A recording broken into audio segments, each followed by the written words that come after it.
মাত্ৰ কেইটামান দিন 4 মে'ত ঘোষণা কৰা হ'ব অসম বিধানসভা নিৰ্বাচনৰ ফলাফল কোনে দিছপুৰলৈ যাব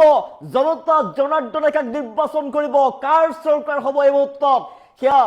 উত্তাল হৈ এতিয়া উত্তমথাৰে বাট চাই আছে অসমৰ জনতাই শাসক বিৰোধী চৰকাৰ গঠন কৰিবৰ বাবে এতিয়া বাট চাই আছে আশাৰে জনতাই এতিয়া ইতিমধ্যে সমগ্ৰ নিৰ্ণয় ঠিক কৰিলে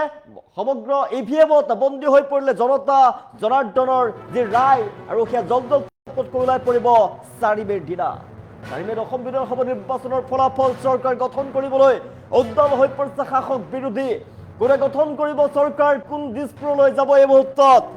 ডাঙৰ প্ৰশ্ন কোন বহিব দিছপুৰৰ মঞ্চত জনতা জনাৰ্দনে কাক নিৰ্বাচন কৰিলে ইতিমধ্যে আৰু বাকচত বন্দী হৈ পৰিছে জনতাৰ ৰায় ইভিএমত বন্দী এতিয়া প্ৰাৰ্থীৰ ভাগ্য কাক জনতাই নিৰ্বাচন কৰিলে কোনে দিব চেকমেট কাৰ সপোন হ'ব ধুলিচাত এই মুহূৰ্তত ডাঙৰ প্ৰশ্ন 4 মে' কব কাৰ হাতত সুৰক্ষিত হ'ব অসমৰ ভৱিষ্যত ইতিমধ্যে শাসক বিৰোধীয়ে চৰকাৰ গঠন কৰিবলৈ ৰৈ আছে কোন হ'ব দিছপুৰৰ ভাগ্য বিধাতা এই মুহূৰ্তত ডাঙৰ প্ৰশ্ন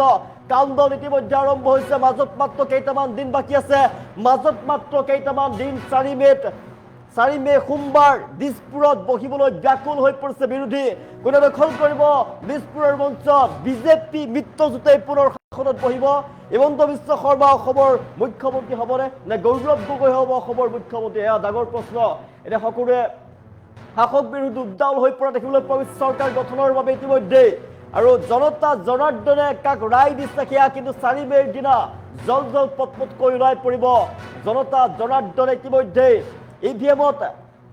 জনতাই ৰায় দিছে ইভিএমত বন্দী হৈ পৰিছে জনতাৰ ৰায় দিছপুৰৰ শাসনৰ গাদীত কোনে বহিব মুখ্যমন্ত্ৰী কোন হ'ব ডক্টৰ হিমন্ত বিশ্ব শৰ্মা নে গৌৰৱ গগৈ বিৰোধীয়ে চৰকাৰ গঠন কৰিব পাৰিবনে নে পুনৰ শাসনভাৰ ল'ব মুখ্যমন্ত্ৰী হিমন্ত বিশ্ব শৰ্মাই পুনৰ মুখ্যমন্ত্ৰী হিমন্ত বিশ্ব শৰ্মাৰ নেতৃত্বত বিজেপি মিত্ৰজোঁটে চৰকাৰ গঠন কৰিব নে গৌৰৱ গগৈ এবাৰ জনতা জনাৰ্দনে ৰায় দিব অসমৰ ৰাইজে পৰিৱৰ্তন বিচাৰিছে নে অসমৰ ৰাইজে উন্নয়ন বিচাৰিছে সেয়া 4 মে'ৰ দিনা জল পটপটকৈ ওলাই পৰিব সেয়া উত্তৰ পাব সমগ্ৰ অসমবাসী আশাৰে বাট চাই আছে ইতিমধ্যে 126টা সমষ্টি নিৰ্বাচনৰ ভোট গ্ৰহণ হৈ গৈছে আৰু 4 মে'ৰ দিনাই ভোট গণনা হ'ব 4 মে'ৰ দিনাই জল পটপটকৈ ওলাই পৰিব ফলাফল লাভ কৰিব 126টা সমষ্টিৰ কোনগৰাকী জনপ্ৰতিনিধিক দিছপুৰলৈ পঠাব জনতাই সমষ্টিৰ জনতাই সেয়াও থিৰাং হৈ পৰিব আৰু কাক জনতাই নৎসাত কৰিব এই মুহূৰ্তত তেওঁলোকৰ বুকু ধপধপাই আছে কোনগৰাকী প্ৰাৰ্থী দিছপুৰলৈ যাব কোনগৰাকী প্ৰাৰ্থীক জনতাই নৎসাত কৰিব এই মুহূৰ্তত সকলোবিলাক জনতা জনাৰ্দনে ইতিমধ্যে ৰায় প্ৰদান কৰিলে সকলোৰে ভাগ্য ইভিএমত বন্দী হৈ আছে আৰু ইভিএম খোল খাব ফলাফল ঘোষণা কৰা হ'ব 4 মে'ৰ দিনাখন ফলাফল গণনা কৰা হ'ব আৰু সেইদিনাই ফলাফল লাভ কৰিব বিজেপি মিত্ৰজোঁটৰ চৰকাৰ হ'বনে বিৰোধীৰ চৰকাৰ হ'ব বিৰোধী ঐক্যৰ চৰকাৰ হ'ব এই মুহূৰ্তত ডাঙৰ প্ৰশ্ন হৈ পৰিছে দেখিবলৈ পোৱা গৈছিল শাসক বিৰোধী নিৰ্বাচনক লৈ দেখিবলৈ পোৱা গৈছিল তেওঁলোকৰ মাজত যথেষ্ট উত্তাপ দেখিবলৈ পোৱা গৈছিল শাসক বিৰোধীৰ ফালৰ পৰা প্ৰত্যেকে দাবী কৰিছে যে তেওঁলোকে ভাল ফলাফল লাভ কৰিব বিজেপিৰ ফালৰ পৰা কোৱা হৈছে এবাৰ 126টা সমষ্টিৰ ভিতৰত তেওঁলোকে যথেষ্ট সংখ্যক আসন লাভ কৰিব 80ৰ পৰা 90খন আসন তেওঁলোকে লাভ কৰিব বিজেপিৰ ফালৰ পৰা স্পষ্টভাৱে কোৱা হৈছে এবাৰ তেওঁলোকৰ চৰকাৰ গঠন হ'ব পুনৰ অসমত হ'ব মুখ্যমন্ত্ৰী হিমন্ত বিশ্ব শৰ্মাৰ নেতৃত্বত বিজেপিৰ চৰকাৰ মিত্ৰজোঁটৰ চৰকাৰ আৰু বিৰোধীৰ ফালৰ পৰা কোৱা হৈছে এবাৰ বিৰোধী ঐক্যক জনতা জনাৰ্দনে সমৰ্থন কৰিছে আৰু অসমত বিৰোধীৰ চৰকাৰ হ'ব গৌৰৱ গগৈ হ'ব অসমৰ মুখ্যমন্ত্ৰী অসমৰ জনতাই পৰিৱৰ্তন বিচাৰিছে এই মুহূৰ্তত অসমৰ জনতা জনাৰ্দনে ইতিমধ্যে ৰায় দিছে ইভিএমত বন্দী হৈ পৰিছে জনতাৰ ৰায় আৰু 4 মে'ৰ দিনা জল পটপটকৈ ওলাই পৰিব কোন বহিব দিছপুৰৰ গাদীত কোনে দখল কৰিব এতিয়া অসমৰ চৰকাৰ কোনে গঠন কৰিব জল পটপটকৈ ওলাই পৰিব সকলোবিলাক থিৰাং হৈ পৰিব সকলোবিলাক জল পটপটকৈ ওলাই পৰিব কোন বহিব দিছপুৰৰ গাদীত এই মুহূৰ্তত কোনে শাসনভাৰ গ্ৰহণ কৰিব সেয়া জল পটপটকৈ ওলাই পৰিব 4 মে'ৰ দিনাখনেই ভোট গণনা আৰম্ভ হ'ব 4 মে' সোমবাৰ দিছপুৰত বহিবলৈ ব্যাকুল হৈ পৰিছে এতিয়া শাসক বিৰোধী কোনে দখল কৰিব দিছপুৰৰ মঞ্চত কোনে দখল কৰিব দিছপুৰৰ গাদী এই মুহূৰ্তত ডাঙৰ প্ৰশ্ন জনতা জনাৰ্দনে আশাৰে বাট চাই আছে উত্তাল হৈ পৰিছে জনতা জনাৰ্দনে 4 মে'লৈ মাজত মাত্ৰ কেইটামান দিন কাউণ্টডাউন ইতিমধ্যে আৰম্ভ হৈছে কোন হ'ব দিছপুৰৰ ভাগ্য বিধাতা পুনৰ মুখ্যমন্ত্ৰী ডক্টৰ হিমন্ত বিশ্ব শৰ্মাই হ'বনে গৌৰৱ গগৈ হ'ব অসমৰ মুখ্যমন্ত্ৰী জনতা জনাৰ্দনে উন্নয়ন বিচাৰিছে নে ৰাজ্যৰ পৰিৱৰ্তন বিচাৰিছে সেয়াও থিৰাং হৈ পৰিব 4 মেলৈ মাজত মাত্ৰ কেইটামান দিন মনত ৰাখক 4 মেলৈ মাজত মাত্ৰ কেইটামান দিন আজি 26 এপ্ৰিল আৰু মাজত মাত্ৰ কেইটামান দিন আছে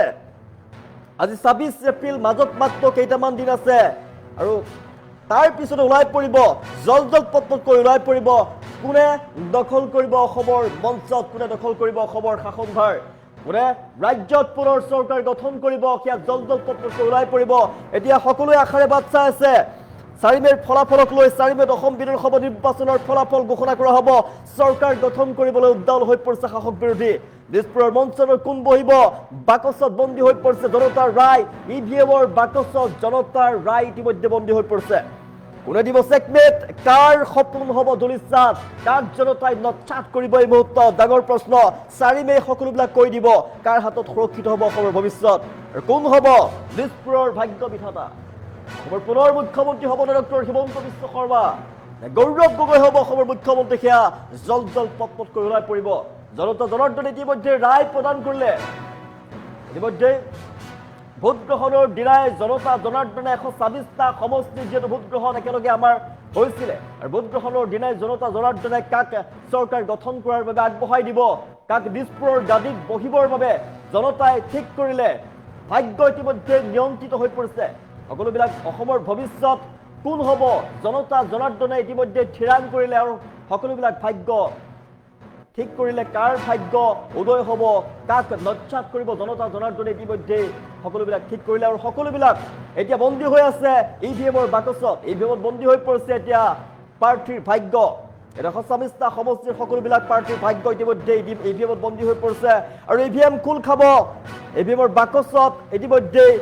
সকলোবিলাক বন্দী হৈ পৰা দেখিবলৈ পোৱা গৈছে বাকচত বন্দী জনতাৰ ৰায় জনতাই কাক ৰায় দিছে জনতাই কাক নচ্ছাত কৰিছে সেয়া জল পটকৈ ওলাই পৰিব উত্তৰ পাব 4 মেৰ দিনাখন অসম বিধানসভা নিৰ্বাচনৰ যিহেতু ফলাফল ঘোষণা হ'ব 4 মেৰ দিনাই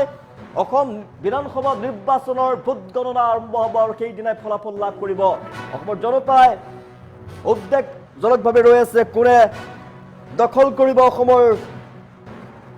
ৰাজপাট কোনে দখল কৰিব অসমৰ পুনৰ গাদীত কোন বহিব সেয়া এই মুহূৰ্তত ডাঙৰ প্ৰশ্ন উত্থাপন হৈ পৰিছে 4 মে ক'ব কাৰ হাতত সুৰক্ষিত হ'ব অসমৰ ভৱিষ্যত অসমত কোনে চৰকাৰ গঠন কৰিব এই মুহূৰ্তত ডাঙৰ প্ৰশ্ন 4 মেৰ দিনাই জল পটকৈ ওলাই পৰিব অসমত কাৰ চৰকাৰ হ'ব সেয়া ওলাই পৰিব বিৰোধীৰ চৰকাৰ হ'বনে বিজেপি মিত্ৰজোঁটৰ চৰকাৰ হ'ব এই মুহূৰ্তত সকলো উত্তাল হৈ ৰৈ আছে জনতাই আশাৰে বাট চাই আছে 4 মেত ক'ব কাৰ হাতত সুৰক্ষিত হ'ব অসমৰ ভৱিষ্যত কোন হ'ব অসমৰ ভাগ্য বিধাতা পুনৰ মুখ্যমন্ত্ৰী হিমন্ত বিশ্ব শৰ্মাই হ'বনে পুনৰ গৌৰৱ গগৈক পুনৰ কি নচ্ছাত কৰিব নেকি ৰাইজে মুহূৰ্তত ডাঙৰ প্ৰশ্ন মুখ্যমন্ত্ৰী হিমন্ত বিশ্ব শৰ্মাই হ'ব নেকি অসমৰ মুখ্যমন্ত্ৰী নে বিজেপি মিত্ৰজোঁটৰ চৰকাৰে হ'ব নে অসমত নে বিৰোধীৰ চৰকাৰ হ'ব অসমৰ জনতাই পুনৰ উন্নয়ন বিচাৰিছে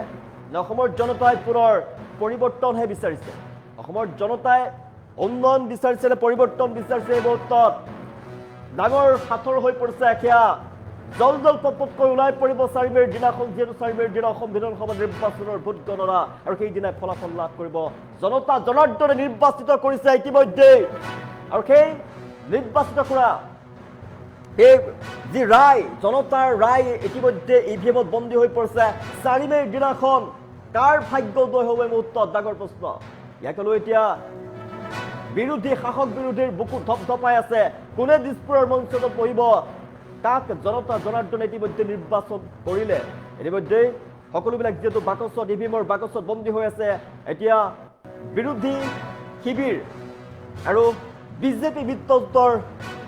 দুয়োটা শিবিৰৰ মাজতে এতিয়া উৎকণ্ঠা দেখিবলৈ পোৱা গৈছে তেওঁলোকৰ 4 মেৰ দিনা কি হ'ব ইয়াকে লৈ